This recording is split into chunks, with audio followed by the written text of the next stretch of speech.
Hello, this podcast is about the quantitative analysis of force vectors. First, we're going to take a look at some key terms we need to understand.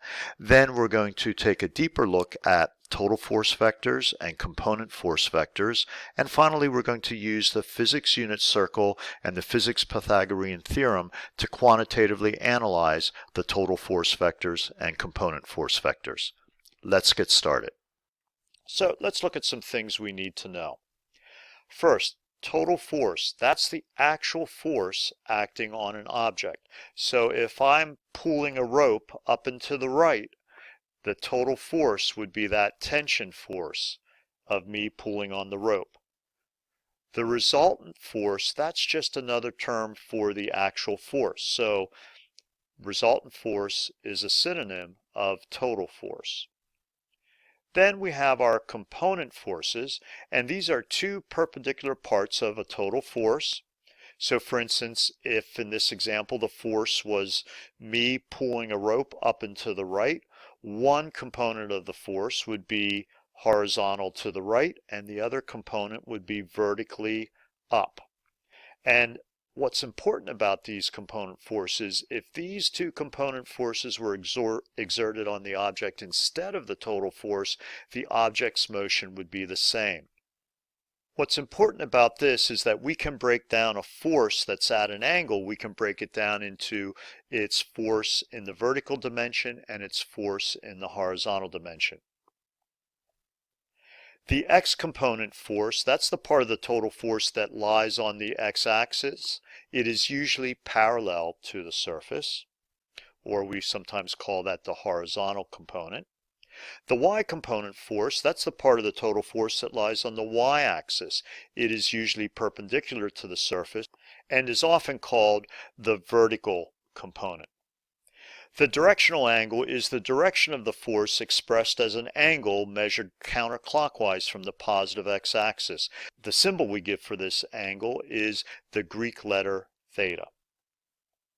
And finally, we have the magnitude, and that's the strength of the force, and it's measured in newtons. Let's take a look at the total and component forces. Now before I get started, I want to explain that this process works for any vector. I'm going to be using examples of force vectors, but this would work with a velocity vector, acceleration vector, displacement vector, any vector quantity. So here on the screen we have a force vector, we'll call it the total force vector, and it's going up and to the right. Now we can break it into its component forces. We can break it into its horizontal component, which we call the x component. So that's the portion of the force that's acting sideways along the x-axis. And we can break it into its vertical component, known as the y component, and that's the portion that is acting vertically along the y-axis. Now this vector in purple, this vector arrow also has a direction, and we call that direction the angle theta. Theta is the Greek letter, and this angle is always measured from the positive x-axis counterclockwise to the vector. And this is important because for every angle theta, the x and y component forces are a known ratio of the total force, regardless of this triangle's size. So it doesn't matter what the length of this hypotenuse is, and this hypotenuse is known as the total force vector. It doesn't matter what size this vector is, the x and y components are a known ratio based on the angle theta. So let's look here. In the case of theta equaling 30 degrees, in other words it's 30 degrees counterclockwise from the positive x-axis, we know that the x component is going to be 0.866 of the total force. So if the total force was 10 newtons, then this is going to be 86.6% or 8.66 newtons. And the vertical component is going to be 0.5 or half the total force. So in our example, if this was 10 newtons, then the y component force would be 5 newtons. Now, as I said before, it doesn't matter the size of the total force. Here, notice the total force is half as strong as the original total force, and let's say this is 5 newtons. Well, the x component, the horizontal component, is going to be 0.866 of the total force, or in other words, it's going to be about 4.3 newtons. And the vertical component is going to be half of the total force, or 2.5 newtons in our 5 newton example. So regardless of the strength of the force, this angle theta tells us the set ratio for the x component relative to the total strength of the force and the y component ratio relative to the total strength of the force. Now let's look at how we get these ratios. And for this we want to look at the unit circle. It's a little different than the unit circle you'll see in math class, and we'll call this the physics unit circle. And it has several different angles. So you can see here that we have vector arrows drawn at different angles. 0 degrees, which is horizontal, 30 degrees, 45, 60, which we would consider up and to the right. We have 90 degrees, which is straight up, and so on. You can see that the angles increase as we go counterclockwise around the circle. And here are the different cosine and sine values for these angles. So cosine gives us the ratio of the x component, and sine gives us the ratio of the y component. So you can see here from the previous slide we used 30 degrees as our angle for the vector, and you can see the cosine of 30 was the x component ratio, 0.866, and sine 30 was the y component ratio, 0.5. Notice as the angle changes, these ratios change. For example, at 45 degrees, the ratio of the x component to the total force is 0.707, and the ratio of the y component is 0.707. In other words, these two component forces would be the same strength, and they'd both be 0.707 of the original force vector. And you can see as we go over here on this left-hand side, notice that the forces are pointing up and to the left, and because they're pointing up, that means the y component is going to be positive, and the sine values are associated with the y component, and notice all the sine values are positive. However, notice that the cosine values are negative, and that makes sense because the cosine values are associated with the x component, and this force is up and to the left, and we know horizontally to the left is negative. Now if we move down here into this quadrant, notice that both the cosine and sine values are negative. And this makes sense because the forces are down and to the left. Horizontally, the left is negative, and vertically, down is negative. And if we move over to this last quadrant, we can see that the sine values are negative, and that makes sense because this force is down and to the right, and so down is negative on the y-axis, and the sine value is associated with the y-axis or the vertical direction. And the force being to the right horizontally is positive, and cosine values are associated with the x component or horizontal component. So let's take a look at the steps for calculating these ratios for sine and cosine angles. To break a vector A into its x and y components, a sub x and a sub y, we want to follow this process. And before I get to the process, let me just say that capital A is the generic symbol for a vector. So if we were studying forces, instead of a capital A, it would be a capital F. If we were studying velocity, it would be a lowercase v. So A is just a generic symbol for a vector. So first, we want to go to our force diagram, and we want to measure the angle theta starting at the positive x-axis and going counterclockwise till we come to the vector arrow.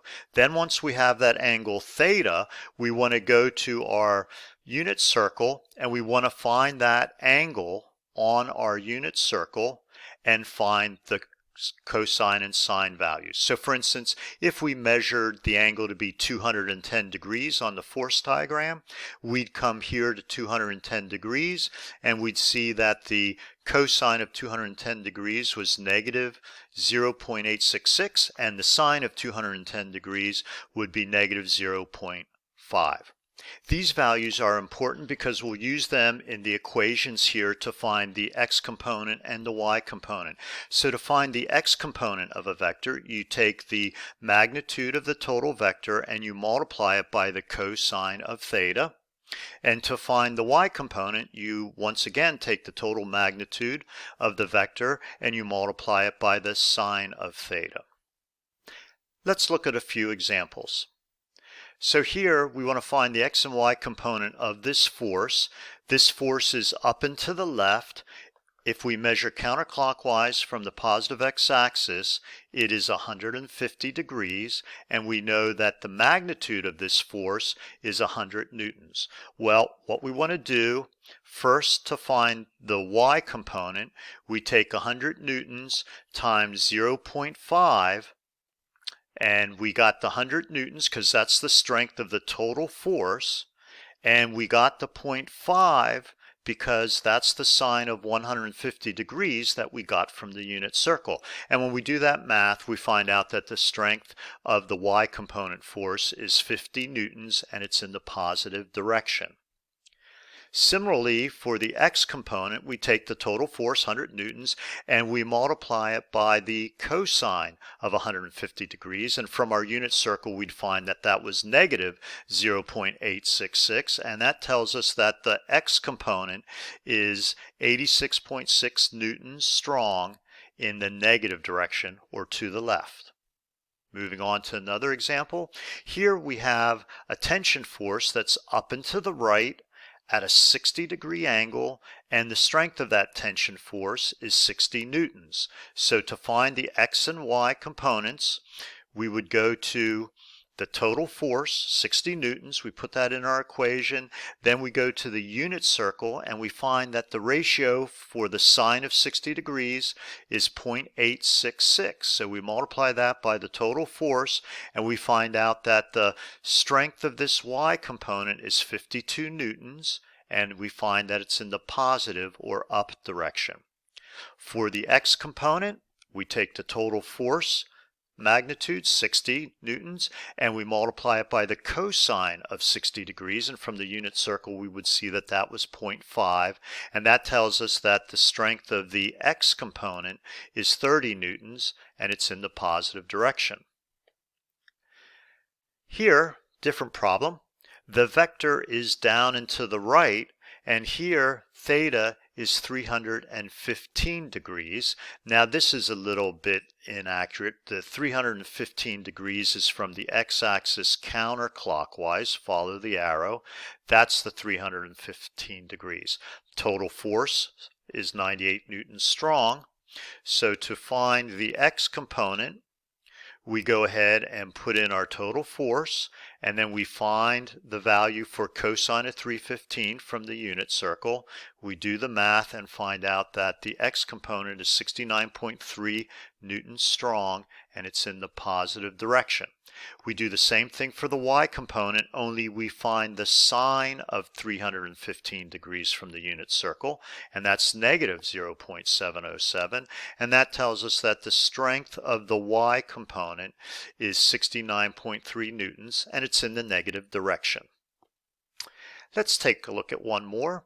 Here we have a rotated y and x axis, and we'll learn in a little bit why we want to rotate the axis, but we want to measure the angle for the force of gravity. So we're going to start at the positive x-axis and go ahead counterclockwise till we get to the force of gravity vector. So how do we figure out this angle?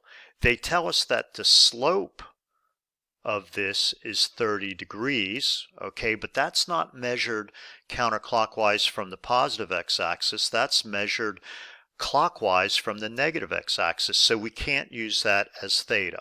Well, here's a short little formula that you can use, and it applies for finding theta for the gravity vector on sloped surfaces. And so theta is going to be 270 degrees plus or minus the angle of the slope. So this is the angle of the slope. So this angle theta is either going to be 270 degrees plus 30 degrees or 270 degrees minus 30 degrees. Here's how you figure out whether you're adding or subtracting the 30 degrees. We start at the positive x-axis, and if we go over here to the positive y-axis, that's 90 degrees. Over to the negative x-axis is 180 degrees, and to the negative y-axis is 270 degrees, and notice we still need to go past the negative y-axis to find the gravity vector. So that means we're going to be adding the 30 degrees. If we would come to the gravity vector before we came to the negative y-axis, then we would be subtracting the 30 degrees. But in this case we're going to add it, and it's 300 degrees, so we need to find the x component, and to do that we take the total gravity force, which is 700 newtons. We find the value for the cosine of 300 from the unit circle, and that's 0.5, and we multiply them together, and we find out that the strength of this x component of the gravity force is 350 newtons, and it's to the right on the x-axis, so that's the positive direction. And similarly, to find the y component, we take the 700 newtons, which is the magnitude of the total force, and we find the sine of 300 degrees from the unit circle, and that's negative 0.866. And that tells us that the y component of gravity is 606.2 newtons in the negative direction because it's pointing down on the y-axis. So let's take a look at another one. Here we have a sloped axis. Notice that it's going the other direction. It's going up and to the right, where the other one was going up and to the left. And this gravity force is 50 newtons. So we want to go ahead and draw in our component vectors, which we've done here. And now we want to find the angle. Well, the angle is going to be 270 degrees. That's the angle theta, 270 degrees plus or minus this slope. Let's find out if the gravity vector comes before or after the negative y-axis. So from here to here is 90 degrees, from here is 180 degrees, and over to the negative y-axis is 270 degrees, but notice we came to the gravity vector before we came to the 270 degrees of the negative y-axis, so that means we're going to subtract the 30 degrees from 270, and our angle theta is 240 degrees. Now we can go to our unit circle and find the sine and cosine values. So the x component is 50 newtons times the cosine of 240 degrees. That is negative 0.5. So that works out to be a 25 Newton component force along the x-axis, and it's pointing to the left, the negative direction. For y, we find that the sine of 240 degrees is negative 0.866, so the strength of the y component force is 43.3 newtons, and it's in the negative or down direction. So far, we've learned how to find the strengths and direction of the component forces on the x and y axis from the total force magnitude and directional angle theta. Let's see how we find the reverse process. In other words, we know the strength and direction of the x and y components. How do we find the strength of the total force? Let's take a look. In this situation, we have an x component force that is acting to the left or in the negative direction with a strength of 12 newtons, and we have a y component force which is acting down in the negative direction with a strength of 8 newtons. And in this case, we want to find the strength of the total force. So this is the reverse of the previous problems we've been looking at. In those cases, we knew the strength of the total force and its directional angle, and we needed to find the x component and the y component. Now we know the component forces, and we need to find the total force. We're going to use what I call the physics version of the Pythagorean formula. Let's take a look at these vectors. Notice that the force vector the x component vector and the mirror image of the y component vector form a right triangle. In math class, we would call this side A, this side B, and this side C, or the hypotenuse. And the Pythagorean theorem tells us that the length of side C squared is equal to the length of side A squared plus the length of side B squared. To find the length of side C, we simply need to take the square root of both sides of the equation, and we find that the length of C is equal to the square root of A squared plus B squared. Now let's just take a look at this. The length of side C is going to be equal to the strength of the total force F. A is going to be equal to the strength of the x component, and B is going to be equal to the strength of the y component. So in the physics version of the Pythagorean theorem, the total force, the strength of the total force, is equal to the square root of the x component force squared plus the strength of the y component force squared. We plug in our numbers for this specific problem. We find out the strength of the total force is 14.4 newtons. Let's look at one more problem.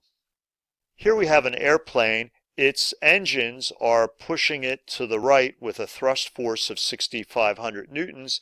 The wind is also thrusting it south, or we can look at this as being down on the y-axis, with a force of 1,600 newtons in the negative direction. And the question asks us, what's the total force acting on the plane? Well, the thrust force is along the x-axis, so that we can think of as our x component. And the wind is on the y-axis, so we can think of that as our y component. Using the physics Pythagorean theorem, we plug in our numbers and solve using a calculator, and we find out that the total force acting on the plane is 6,694 newtons. Let's review what we've learned so far. First, we learned how to use the physics unit circle to find the strength of the x and y component forces given the strength of the total force and its directional angle theta. Then we learned the reverse process, how to use the physics version of the Pythagorean formula to find the strength of the total force given the strength of the individual x and y component. Well, this wraps up our lesson on quantitatively analyzing trigonometric vectors. Let's review what we learned. First, we learned how to use the physics unit circle to find the strength and the direction of the component forces if we knew the strength and directional angle of the total force. And then we learned the reverse process, how to use the Pythagorean theorem to find the strength of the total force given the strength and direction of the component forces. I hope you found this helpful, and have a good day.